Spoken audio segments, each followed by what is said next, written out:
da mai murɗani shahidi yali a sashar kani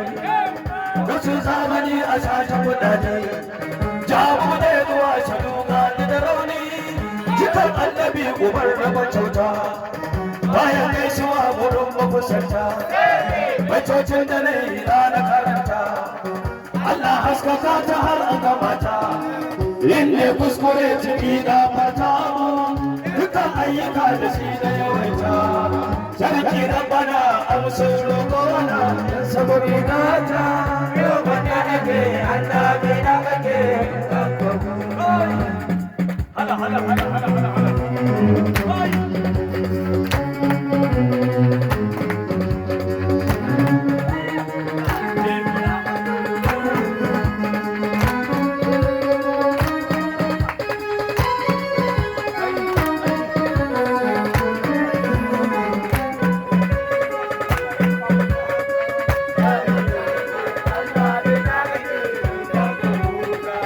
ya kira bana wani malicina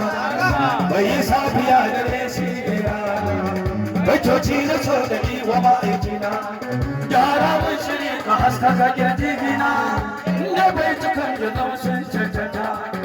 Allah rabbana ka ƙara salatuka ku almun gaba so da masoyinka shi ne kai kira ya kanka ya kalle ka har are kasa ciki da sahabbansa ba da bare shi ne ya buɗin zake shafuci jariya da bai mana tsari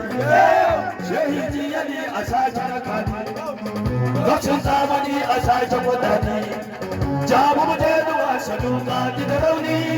ala muhammadu ubar raba kyauta bayan gaisuwa gurin makusanta baitocin da na yi na karanta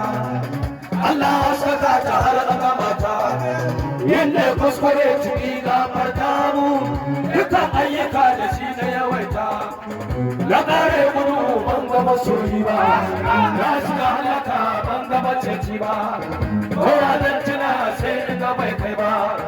wannan annabi ban ga yiri na yi ba kafin da kwadi yake kwakwance ta kowa da rike sai in ga ya farko dake yan uwan suna tutture ni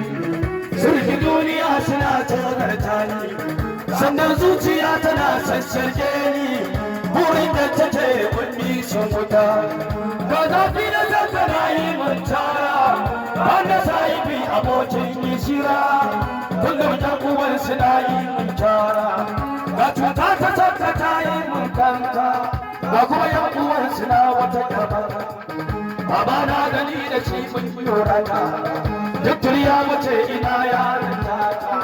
baba ta ga dai kuma ta nyama kullum din nazo ta rarrashi na wannan annabi da shi da mabauta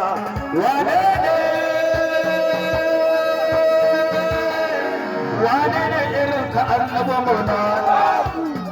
irin annabi